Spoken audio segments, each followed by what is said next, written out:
Ben, vamos a deixar que a Mercedes se nos sente.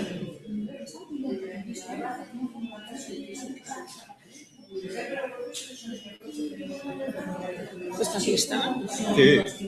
Sí. Sí. Ben, bueno, imos seguir ca seguinte sesión da xornada, unha sesión que se titula Contidos da Lei do Libro 2006, unha sesión que me toca presentar a min e facerlle aquí de teloneira a Carlos Amoedo Souto, que é profesor de Dereito Administrativo da Universidade da Coruña, colega, compañeiro, amigo, as tres cousas, e ao mesmo tempo eu creo que quizá é a persona máis acaída probablemente para facer isto que imos facer nesta parte da sesión, e explico un pouco por qué. A pesar de que eu creo que as persoas que traballamos no mundo do dereito somos bastante escépticos sobre as capacidades taumatúrxicas das leis, e entón seguramente vai coincidir comigo niso, é dicir, que seguramente desde fora do mundo do dereito se considera que as leis teñen un valor maior que ao final teñen con respecto ao papel que xogan.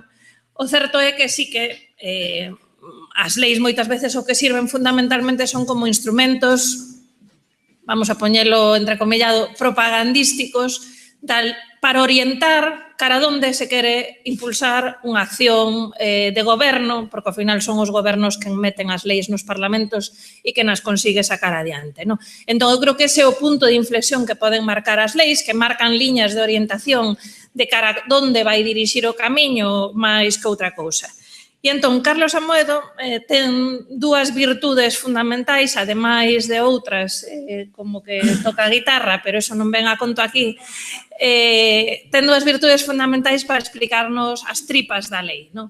E as dúas virtudes fundamentais é que, por unha parte, é un teórico, é unha persona que ven da academia e que fai bo o título de xurista no sentido de que conto unha anécdota que pasou unha vez na Universidade de Santiago discutindo que títulos había que manter e que non.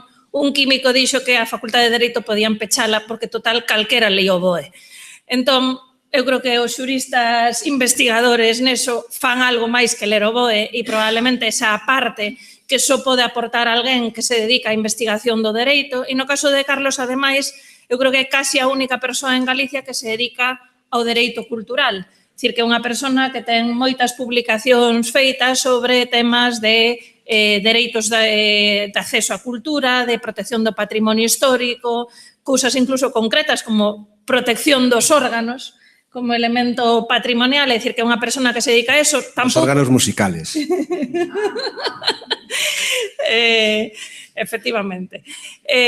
Entón, e é das poucas persoas incluso que o fai en todo o Estado. Non hai moitos xuristas que se dediquen ao mundo do dereito da cultura. Carlos é un dos casi, eu creo que ni siquiera os dedos da man nos chegan para contalos.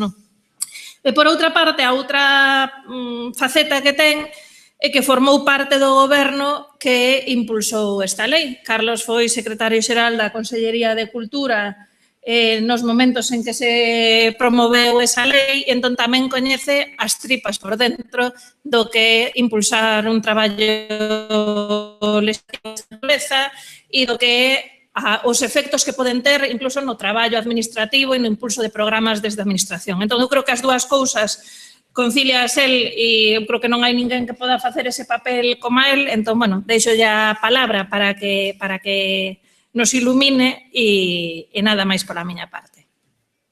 Pois moitas gracias, Alba. A verdade é que cando me presenta Alba eu sempre me poño colorado porque fala sempre demasiado ben de un. E, bueno, agradecer tamén a vosa presencia. Estamos aquí prácticamente en familia, caras moi coñecidas, caras amigas. Por tanto, tamén teño que agradecer a Consello da Cultura Galega que tivera pensado en min para afrontar este repaso un pouco dos contidos da Lei 17/2006. Unha lei que obviamente ten un significado personal para quen fala, porque non en vano, pois, naquela altura en que se aproba a lei do libro da lectura, pois un estaba dándolo todo, literalmente, como outros moitos compañeiros, que algúns deles están aquí, na Consellería de Cultura e Deporte, nun período en que vivimos todo con moita ilusión, con moito esforzo por facer as cousas de maneira distinta, de facelas mellor para o país, non? Pero, sin embargo, hei de decir que eu non me... A ver, esta lei ten un claro problema de paternidade, non? Parece que todo o mundo reclama quen é o pai ou nai da lei. Eu podería dicir 3 ou 4 nomes, non? Empezando por exemplo, un nome que non saiu antes na mesa de debate da elaboración da lei, que foi Pilar García Negro. Pilar García Negro foi quen impulsou a proposición de lei en xuño de 2003 para facer unha lei do libro, da lectura e das bibliotecas, como despois acabou sendo a lei estatal, non? Ese foi un pouco o pistoletazo de saída do debate político arredor do cal se foi construindo a mesa do libro como mecanismo de participación do sector na elaboración da lei, porque foi un proxecto que lanzou o BNG, pero o PP, con Manuel Fraga, votou en contra, pero o PP viu que había aí un tema interesante, unha oportunidade de facer política co sector e apuntouse, deu luz verde a asumir como propio esta cuestión. Os traballos de elaboración do borrador pois foron uns traballos, como xa antes foi posto de manifesto, moi detidos, moi prolongados mesmo no tempo, moi prolixos.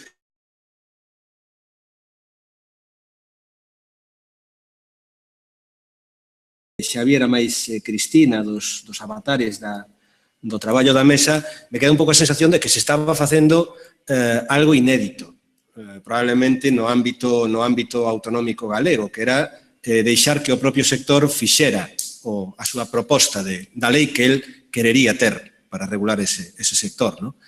E como en todos os procesos de innovación, pois probablemente se pecou de improvisación, se pecou tamén de amateurismo e, como Cristina subliñou, tamén se pecou de inocencia. Probablemente non consciente das limitacións que ten unha lei para transformar un sector tan complexo como é o do libro, polo que despois irei repasando. En calquer caso, era un traballo complexo que non chegou a ser tramitado naquela sexta legislatura do Parlamento galego, 2001-2005, e, por tanto, quedou preparada, quedou quente para que pudera ser enfornada, se así se estimaba oportuno, polo novo goberno de coalición que se constitúe en xuño de 2005. E así foi. Acórdome que xa en setembro, mesmo en agosto de 2005, cando aínda andábamos encollidos nos coches oficiais, non acabábamos de encontrarnos nada cómodos nas berlinas, pois xa se estaba falando na Consellería de como retomar os traballos da Mesa do Libro para desenvolver como propio o borrador e levalo ao Parlamento. Foi un proxecto que asumiu directamente, como sabedes, Luís Bará, director xeral de Creación e Difusión Cultural. Foi unha negociación que se tramitou nesa dirección xeral. Digo, agora retomando en por que me plantexaba o tema da paternidade. Eu non vou reclamar a paternidade de nada. Eu xa bastante teño a miña paternidade do meu fillo e non vou reclamar a paternidade de ninguna desta lei en concreto. A lei se negociou, o borrador e o proxecto de lei se negociou no seo da Dirección Xeral e a Secretaría Xeral de Cultura e Deporte o que fixo foi un pouco o traballo de enfornador, coller a empanada que xa deixou preparada Luís Bará cos seus membros de equipo e a mesa do libro e tramitala diante do Consello da Xunta como anteproxecto de lei e despois metela no Parlamento. Unha primeira cuestión que non se sinalou na mesa anterior, pero que a mí me parece que nos debería levar un pouco a reflexión. Na mesa do libro estaba o sector, pero, corríxame Xavier se me equivoco, non había ningún xurista que pudera dar feedback, coñecementos, pautas do que é unha norma legal, de como se configura o campo normativo neste ámbito, de maneira que se pudera traballar mellor na mesa do libro dunha maneira máis eficaz e máis realista, do punto de vista normativo, insisto. Creo que é unha lección para aprender, porque a mí me daba a sensación, cando escoitaba falar a Xavier, de que isto era unha especie, a mesa do libro era unha especie de cooperativa que quería facer un edificio, pero sin contar con ningún arquitecto. O cal está moi ben, que podemos facer un programa funcional do que queremos, pero ás veces tamén para facer unha casa é conveniente saber de resistencia de materiais, da norma técnica eléctrica, de sismoresistencias, etcétera, para que a casa sexa non só habitable, sino tamén mínimamente segura. E, por tanto, a miña intervención como xurista máis ou menos especializado en dereito cultural ou como, secretario xeral que debe ter a visión de conxunto das políticas da Consellería e das estruturas da Consellería, pois non foi tampouco demasiado intensa. Eu acordome que aquela lei eu procureina prácticamente collela como se fora un paquete explosivo, non tocala demasiado, porque eso era un tema que levaba Luís, era mellor non remexer porque precisamente o traballo que fixo Luís foi acabar de pulir os consensos dentro do sector e aí o que se procurou na Consellería foi, no conxunto do goberno, non tocar demasiado eses consensos. Por tanto, en particular, obviamente, con todo o cuidado para que se fixera unha lei dentro dos parámetros legais, pero procurando non entrar demasiado a remexer nos contidos. E esta primeira reflexión nos sirve un pouco para anteceder o que vai ser a miña exposición desta mañán. Deixo aí un pouco para que vexades cales son os puntos que vou a tratar de expoñer. Advertencia.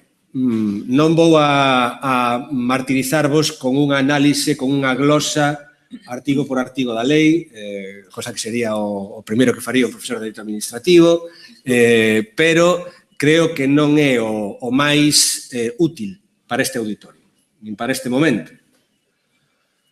Por tanto, non nos vamos a estender en, por exemplo, estudar en varias columnas como foi evoluindo a fisioloxía de cada precepto, desde os borradores iniciais de 2005, os borradores do bipartito, como foi iso despois mutando no Parlamento a medida que foron avanzando os traballos parlamentares de emenda que teñen que facer os parlamentarios. É un traballo de arqueoloxía xurídica moi interesante, pero que non vou a afrontar aquí, nin tampouco vou facer unha análise sistemática de cada precepto.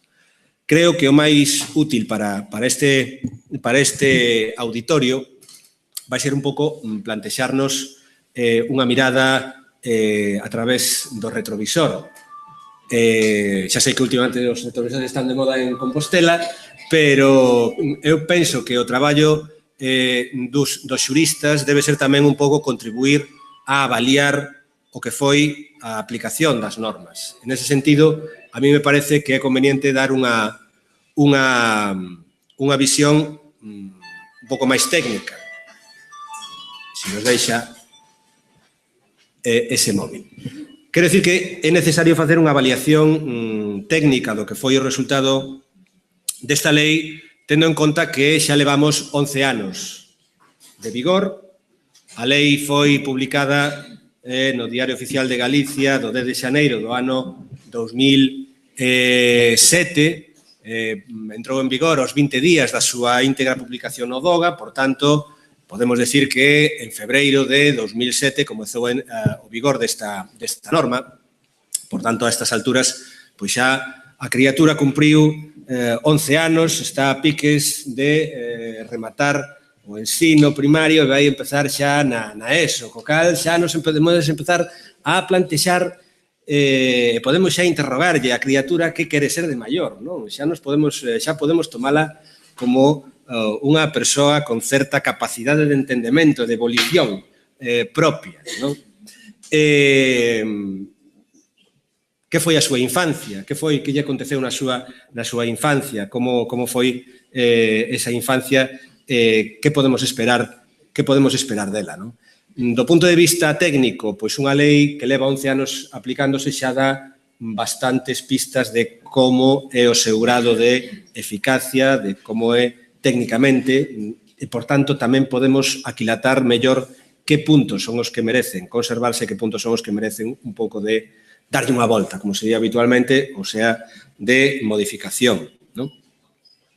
A lei se caracteriza por ter varios capítulos, 36 artigos, pero eu resumiría un pouco os seus contidos moi rapidamente dicindo que para min son 4 rasgos que caracterizan esta lei. En primeiro lugar, se trata dunha lei que desenvolve un principio rector da política económica social, o acceso á cultura, previsto no artigo 44 da Constitución, precisamente dando a través desta lei algunhas normas programáticas que buscan canalizar medidas de acceso á cultura. Por tanto, satisfacendo ese mandato constitucional de compromiso dos poderes públicos co acceso á cultura e singularmente co acceso á cultura galega. E non podemos esquecer que a identidade galega e a pervivencia da identidade do noso país é o fundamento mesmo normativo da nosa autonomía, do Estatuto de Autonomía. Por tanto, a lei, neste primeiro trazo, se pode considerar como unha lei importante porque avanzaba na identificación dun espazo cultural propio, realzando os aspectos simbólicos identitarios propios deste sector e definía un compromiso, por así decirlo, de país co sector do libro, da industria do libro, demandando, por tanto, o correspondente apoio económico público. En segundo lugar, segundo trazo, nun panorama comparado, ainda que non fixen o traballo de buscar que normas legais hai no resto do mundo en materia do libro de edición, pero sí podemos decir que a nosa foi a terceira lei autonómica que abordou este enfoque dunha lei singular destinada a regular o sector do libro nunha comunidade autónoma. A primeira foi a Lei 5/1999 de fomento do libro de lectura da Comunidade de Madrid e a segunda foi a Lei Valenciana 3/2002 do 13 de xuño do libro. Non houbo máis leis autonómicas posteriormente, quizá porque pouco despois de entrar en vigor a nosa lei, en febreiro, como xa dixen, de 2007, foi aprobada e publicada no Boletín Oficial do Estado a Lei Estatal da Lectura do Libro e das Bibliotecas, a Lei 10/2007, explotando, ao meu modo de ver, dunha maneira excesiva, os títulos competenciais previstos pola Constitución e o bloque da constitucionalidade. Mais adiante volverei un pouco a analizar este trazo. En terceiro lugar, aquela foi unha lei que se caracterizou, como xa foi posto de manifesto na palestra anterior, pola alta participación e consenso co sector que era o seu destinatario. De feito, un dos seus elementos máis importantes era que a lei se preocupaba de dar cauces de participación, de articular a presenza dese sector no deseño das políticas públicas autonómicas en materia do libro e da lectura. Polo menos o prevía. Tiñamos aí o Consello, e o seguimos tendo, o Consello Asesor do Libro, a parte de algunhas outras ferramentas que non foron até o momento desenvolvidas como é a Cámara do Libro. E en cuarto e último lugar, o cuarto rasgo, me parece tamén importante ser salientado que se aproba por consenso político na Cámara Galega. Os tres partidos da sétima legislatura aproban, dan o seu voto favorable á lei.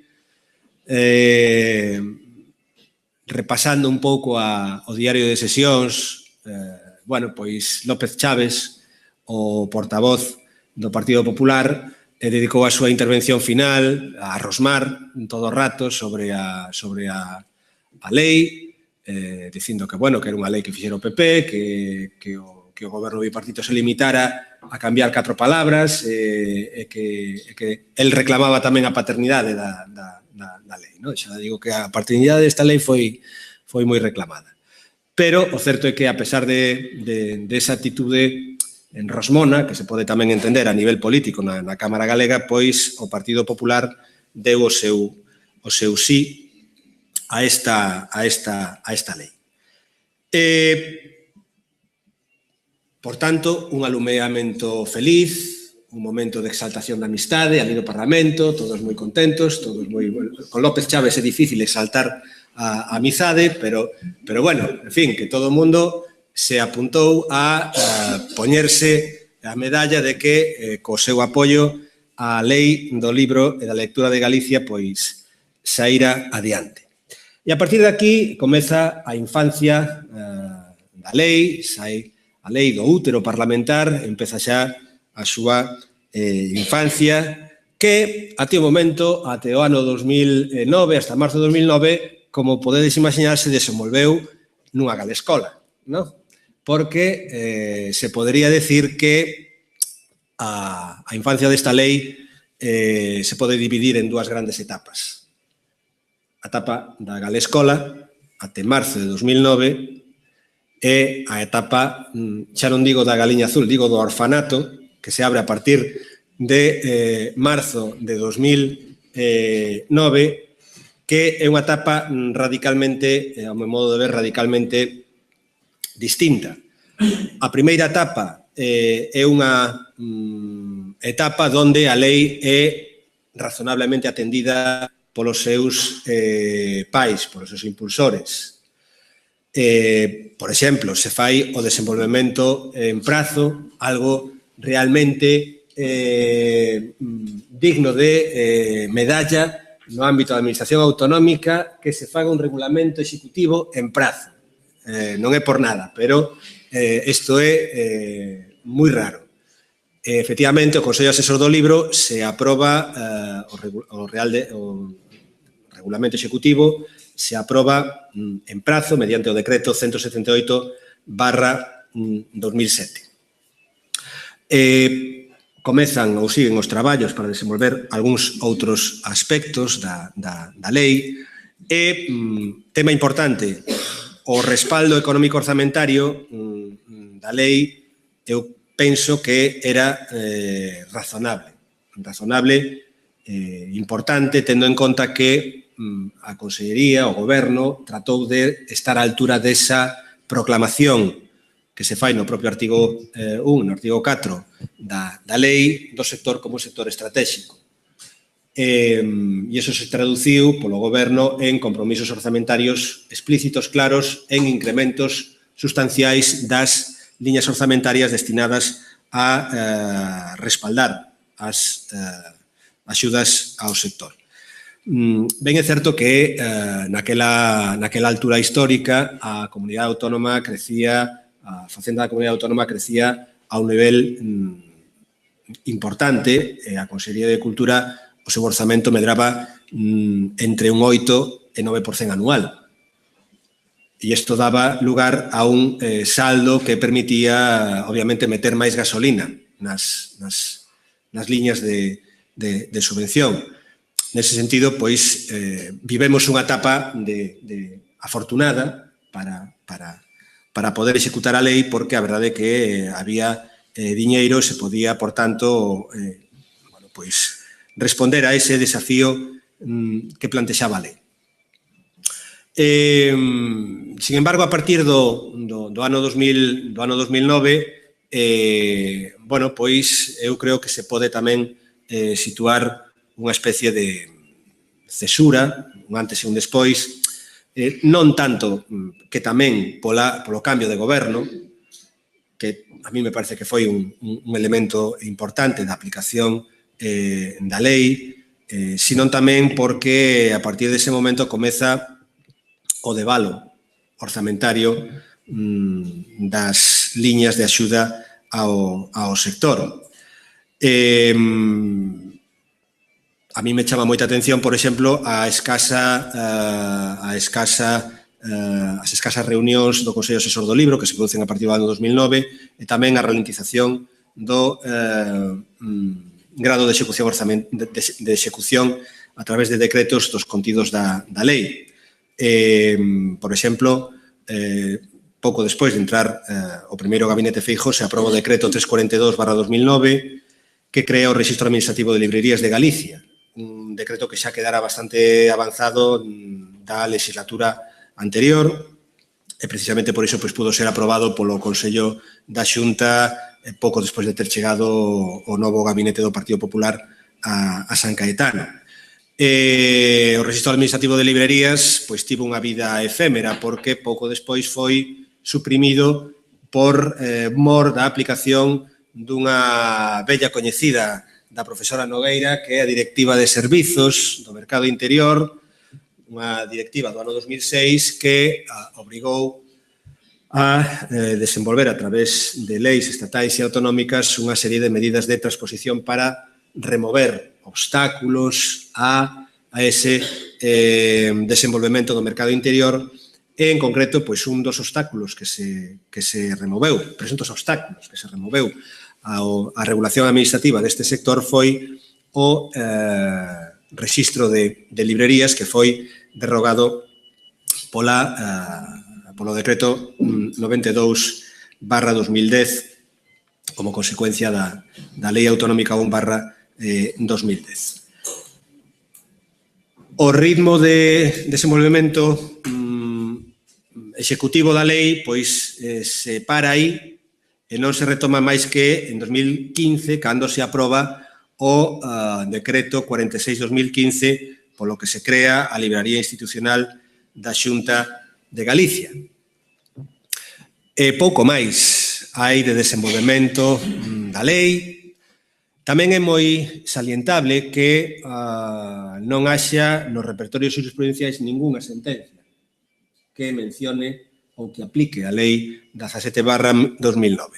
Isto é un indicio bastante relevante de cal é a súa natureza administrativa, porque nós, polo menos, por dereito administrativo, consideramos que unha lei que non é debatida na xurisdicción contenciosa administrativa é unha lei sospeitosa, unha lei rara, unha lei que realmente non ten un contido interventor mínimamente intenso, porque se non dá problemas no seu xiro administrativo é que, a súa densidade normativa non é probablemente a idónea. E se comparamos as magnitudes de gasto dos orzamentos de 2009 e de 2019, eu aquí sí que vou non sei se a corrixir, pero a complementar probablemente o que comentou antes Håkan, porque se en vez do ano 2006 para facer a conta, collemos o ano 2009, que foi o pico, o cumio do orzamento dedicado a executar a lei do libro de lectura, pois comprobaremos que o descenso do gasto público autonómico en liñas destinadas a financiar o sector descendeu un 70%. Por lo menos eu fixen a conta, collín as partidas do orzamento do ano 2009 e do ano 2018, homoxenizándoas, sin contar as partidas destinadas ao libro escolar, e no ano 2009 o conxunto de partidas me dá un resultado de 7.686.000 euros de gasto. E o ano 2018 as mesmas partidas me dan unha suma de 2.303.000 euros. 7,5 millóns a menos de 2,5 millóns.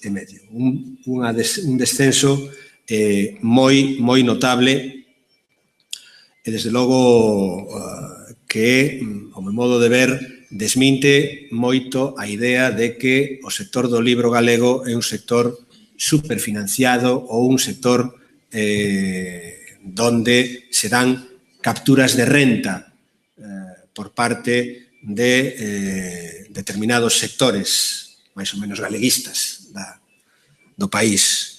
Eu creo que esa prédica, esa imaxe non se dá en absoluto, desde logo o nivel de apoio orzamentario ao sector é realmente ínfimo. E, desde logo, preocupantemente baixo. Desde logo, non se corresponde este nivel de gasto coa proclama que fai a lei do sector do libro como un sector estratégico. Isto é así. Mais aínda, é doblemente preocupante tamén que este descenso tan grande experimentado polas partidas de apoio ao libro non se vislumbre unha recuperación doada. Un descenso do 70% vai ser moi difícil de recuperar. En un escenario plurianual se podría pensar que se podría, daqui a 10 anos, recuperar. Pois eu creo que vai ser complicado. E vai ser complicado porque as perspectivas macroeconómicas, os axustes e actualizacións dos programas de estabilidade que o Reino de España lle manda a Bruselas, pois siguen dicindo que o Reino de España debe seguir gastando menos e debe gastar menos. Por tanto, debemos seguir apretando a baixa o gasto público e especialmente o gasto público en educación e en cultura, que, como a crise puxo de manifesto, é o nicho que, máis alá das proclamas legais, recibe máis intensamente os impactos dos recortes. Diante desta situación tan brevemente pero inquietantemente descrita, o que cabe preguntarse, e o auditorio se preguntará, é se a lei 17/2006 caeu na irrelevancia, se é unha lei zombi que camiña sen vida e, por tanto, se é unha lei que podemos seguir deixando estar aí como unha especie de xarrón chinés que non molesta e adorna, nos fai a vida máis agradable cando miramos para el, pero non aporta nada sustantivo á configuración das políticas públicas da comunidade autónoma. Que facemos coa lei 17/2006? A suprimimos, a modificamos, e se a modificamos, en que sentido a podemos modificar? Pois, para responder a estas preguntas, o importante é sempre mirar con bons retrovisores o que foi esta infancia de 11 anos da lei. E esta idea, a idea de avaliar o resultado, xa abandonando a metáfora dos retrovisores, avaliar os resultados da lei é algo que non se pode facer de maneira amateur. É algo que non se pode improvisar. E algo que tampouco está sometido á vontade ou á discrecionalidade da comunidade autónoma, da Xunta de Galicia. De feito, desde a entrada en vigor da Lei de Economía Sustentable do ano 2011, corroborada despois pola Lei 39/2015 de Procedemento Administrativo Común das Administracións Públicas, existe a obriga básica para que todas as administracións públicas fagan periódicamente a avaliación normativa do resultado de aplicación das normas. E é un mandato do legislador básico. E é un mandato razonable, porque a tendencia comunitaria e unha tendencia que se está recebendo con maior intensidade tamén no Reino de España é o de abandonar a improvisación normativa, esa discrecionalidade política que deixa moita manga ancha para que os gobernos, os sucesivos gobernos, en función das súas ideoloxías, moi lexítimas, pero non deixan de ser ideoloxías, fagan leis. Esta tendencia tan hispana, de que o goberno que chega coas ideoloxía fai a lei correspondente sin importarlle cal foi o resultado da lei que deroga ou sin facerse preguntas cara ao futuro, basándose en datos empíricos, isto debe ser alterado e esta cultura administrativa e político-administrativa está moi arraigada. De feito, un dos ámbitos, unha das comunidades autónomas onde máis arraigada está esta forma de proceder é precisamente en Galicia. De verdad que non o digo, abandono calquer tipo de intención política en decilo. Creo que é unha afirmación bastante obxectiva decir que a Xunta de Galicia e o Partido Popular non é excesivamente amigo de avaliar empíricamente os resultados da súa da aplicación das normas. Ben vemos que, de feito, quen fornece de datos das políticas culturais en Galicia é o Observatorio da Cultura Galega. Pero a Xunta de Galicia non se preocupa excesivamente de mellorar as operacións estatísticas no ámbito cultural e, desde logo, en determinados asuntos clave, fuxe propositadamente de facer unha análise mínimamente empírica respaldada por datos do resultado das políticas. Me estou referindo, me quero referir brevemente á famosa disposición adicional quinta do decreto 79/2010 para o plurilingüismo no ensino non universitario, que leva sistemáticamente incumpríndose desde que se aprobara este decreto, de maneira que seguimos sin ter datos reais, obxectivos, contrastables empíricamente sobre o grado de utilización do galego no ensino. E despois te encontras con que vas ao informe periódico que manda o Reino de España a Estrasburgo para informar de como vai executando os compromisos da Carta Europea das linguas regionais e minoritarias e te encontres con uns datos que os datos de presenza do galego no ensino os fan os inspectores de educación.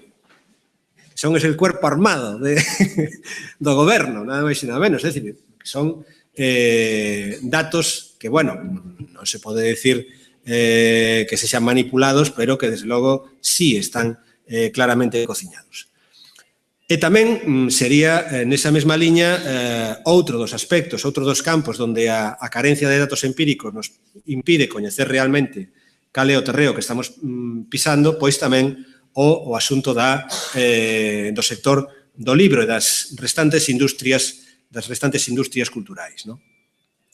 Penso que estas eivas endémicas, a pesar de seren tan arraizadas, deben ser superadas. Entonces, a primeira idea que eu querería lanzar, a primeira reivindicación técnica que a mí me parece necesaria, é a necesidade de que estudemos con seriedade os datos empíricos que temos ao noso dispor, en concreto, a diagnose preparada polo propio Consello da Cultura, cuxos datos acaba de explicar Jocan, para que avaliemos o resultado, a eficacia desta lei.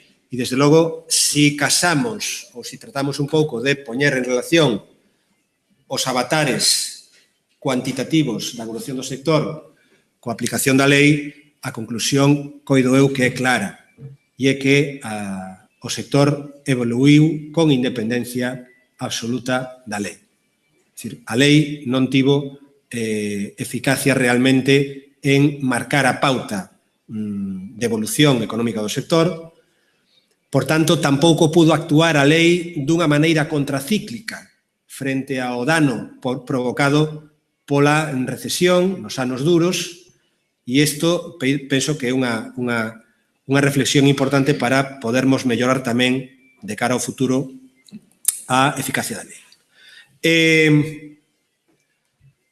Dito isto, paso xa ao punto cuarto, os elementos xurídicos esenciais da lei que, ao meu modo de ver, nos dan os tres ámbitos de reflexión para que podamos mellorar a eficacia regulatoria desta lei. En primeiro lugar, é certo que a regulación, calquer regulación do libro e da lectura, pois ofrece unha complexidade importante. e unha complexidade importante derivada da propia natureza do obxecto que hai que regular. O libro non só é un ben cultural, non só é un ben que transmite significados culturais, que transmite valores identitarios, senón que tamén é un ben de natureza comercial, un ben de natureza económica. E desde ese punto de vista se produce aquí un entrecruzamento entre títulos competenciais diversos, o que os xuristas denominamos entre títulos competenciais determinados polo bloque da constitucionalidade. En ese sentido, hai que sinalar que a complexidade do marco é doblemente intensa.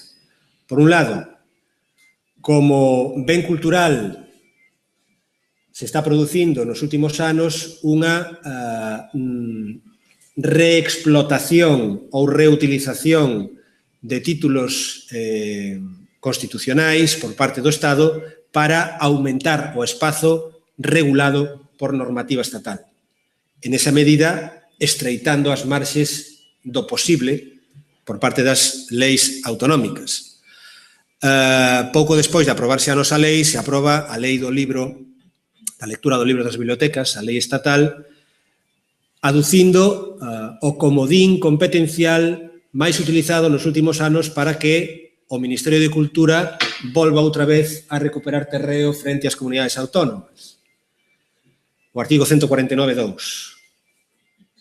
O servizo á cultura como elemento esencial do Estado que debe, por tanto, presuntamente sustentar, aínda que non o diga a Constitución, unha potestade normativa cuasi básica para regular, neste caso, certos aspectos básicos do libro, como o ISBN ou o depósito legal ou o prezo fixo do libro. Aspectos onde, por tanto, as comunidades autónomas pasan a ter un papel de desenvolvemento normativo e moito máis residual a medida que a densidade da normativa estatal aumenta.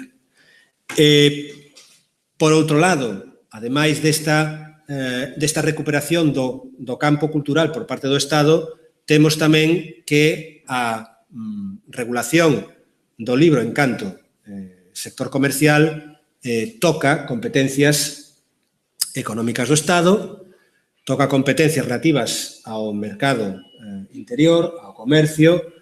En ese sentido, tamén pasan a ser absorbidas pola maquinaria estatal. Ademais, hai outros títulos competenciais estatais que son utilizados polo Estado dunha maneira, a meu modo de ver, excesiva e impiden que, por exemplo, se podan desenvolver políticas tributarias máis axustadas a cada comunidade autónoma neste sector. A Lei 17/2006 caracterízase por non tocar ninguna, por non propor ninguna medida de tipo tributario. É certo que os tributos cedidos á comunidade autónoma son escasos, os tramos de xestión autonómica pois son poucos, pero hai marxes. Hai marxes porque hai tributos onde se poderían utilizar as potestades normativas da comunidade autónoma para poder, por exemplo, establecer bonificacións sin ter que, por exemplo, ir a réxime de IVA ou se non, estou pensando, por exemplo, en tributos como de doazóns. A doazón, por exemplo, para favorecer que se doen librerías privadas a bibliotecas públicas, de maneira que se poda facer unha política de estímulo deste tipo de operacións que eu creo que redundan no incremento dos fondos das bibliotecas públicas, mesmo en algúns casos con fondos de notable valor. Deste mapa competencial moi someramente descrito, o certo é que as competencias autonómicas aparecen excesivamente capitidisminuídas. É dicir, temos poucas marxes para desenvolver un intervencionismo máis denso. máis incisivo, porque se queremos facer un intervencionismo máis denso, abandonando a acción de fomento, que constitúe o núcleo duro desta lei, nos podemos encontrar con unha impugnación da lei ante o Tribunal Constitucional. O segundo aspecto que me parece tamén relevante para reflexionar a ausencia dunha política integral sobre o libro. A lei non acaba de apurar excesivamente a reunión no seu de todos os aspectos relativos á política do libro. Penso, por exemplo, no tema dos libros de préstamos, programas de gratuidade do libro, que se regulan extramuros da lei, a pesar de ter unha importancia esencial na configuración do sector. Penso, por exemplo, facendo un pouco tamén xa de autocrítica, no feito de que, a pesar de que hai un consenso en Europa de que o libro é un sector das industrias culturais, cando creamos a Axencia Galega das Industrias Culturais, nos non incorporamos o sector do libro a esa axencia. E a mí me parece que este é un tema onde habería que volver a reflexionar, porque precisamente unha das lecturas que se fixo no bipartito foi a lectura estructural, é dicir, dos instrumentos burocráticos que temos para concentrar políticas nunha única entidade, nun único orzamento e con un orzamento propio, que se afastara da dinámica tan complexa para os xestores da sucesión da anualidade do orzamento. Cando estamos traballando con subvencións, e Xavier sabe o mellor que ninguén, cando estamos traballando con subvencións públicas e con orzamento público, o feito de que non teñamos segregada unha conta distinta nunha entidade personificada distinta, pois te obriga a que o ciclo de xustificación das subvencións sexa anual, e isto dá lugar, no ámbito dos sectores culturais, a moitos problemas.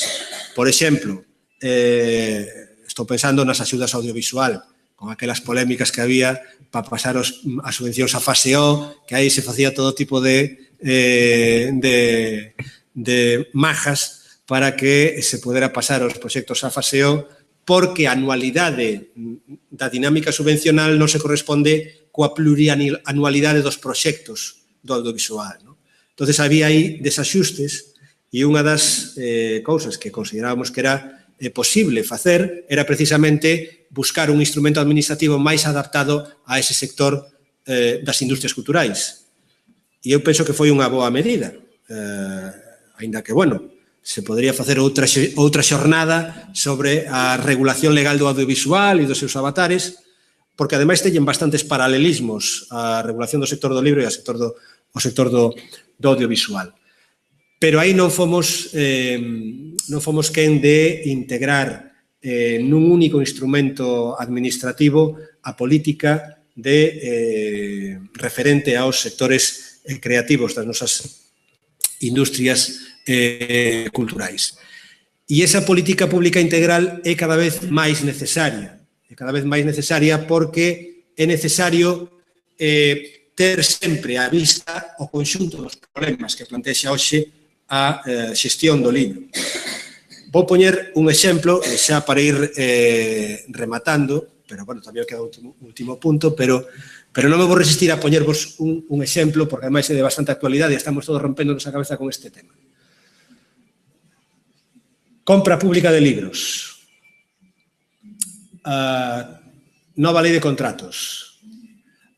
A compra pública de libros se ten feito, polo menos no ámbito da Comunidade Autónoma, mediante a utilización dun procedimento que era o procedimento negociado sin publicidade, que era un procedimento mediante o cal se protexía as editoriais, se compraba directamente as novedades editoriais a cada editorial, impedindo, por tanto, que na compra e fornecemento deses libros se meteran distribuidoras que poderan utilizar economías de escala para facer ofertas máis interesantes do punto de vista meramente económico, pero menos interesantes para a protección do sector das industrias do libro en Galicia. Durante moitos anos se convenceu aos interventores da comunidade autónoma, eu acórdome de batallar moito con Marichu, porque, bueno, a primeira interventora que tuve era unha santa, Araceli, pero a outra era un puma. Entonces, de feito, é a secretaria xeral do Patrimonio de Facenda, Marichu. Marichu deu a batalla para que licitáramos en concurso aberto a adquisición de libros. Bueno, houve que tratar de convencela e tratar de poñer encima da mesa todos os argumentos de protección do sector.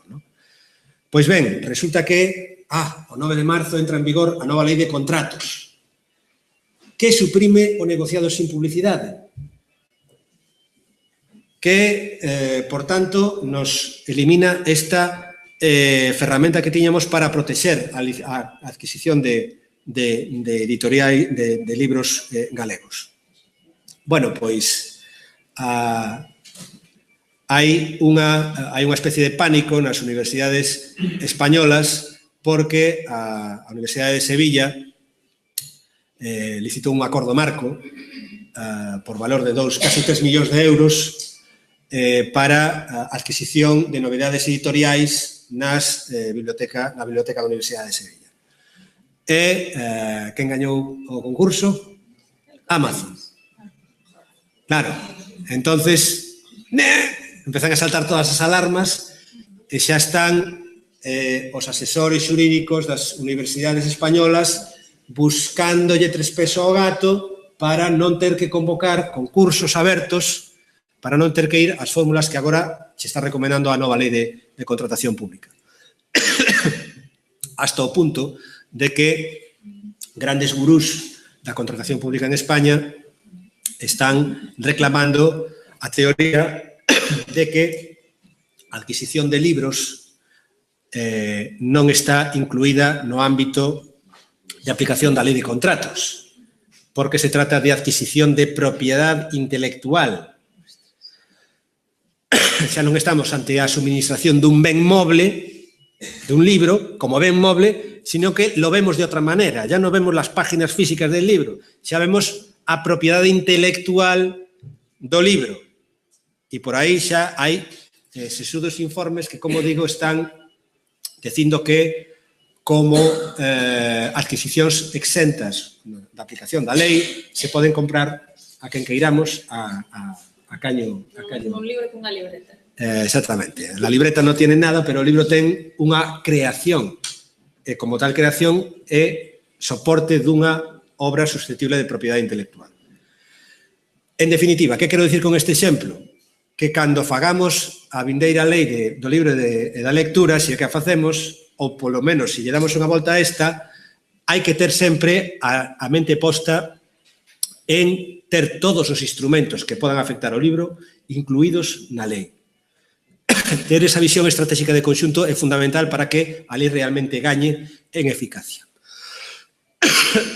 E por último, o terceiro aspecto relevante.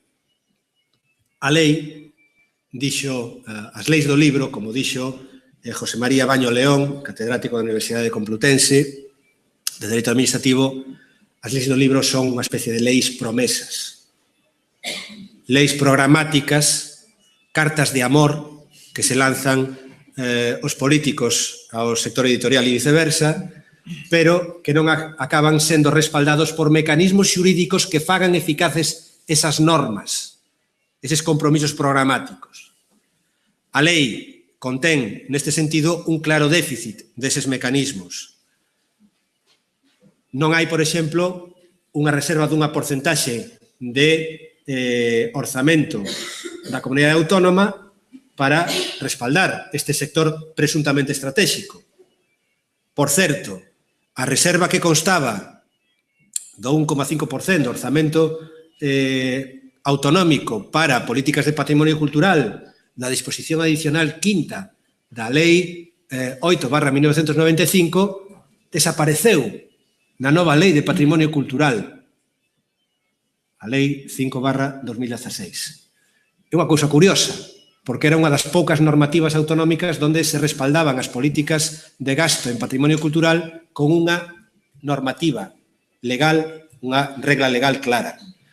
Se vades a memoria de impacto normativo da nova Lei de Patrimonio Cultural, non encontraredes ningunha pista, nin ningunha explicación de por que se suprime isto. Simplemente non interesa. Non interesa porque o legislador o que quere non ter as mans atadas.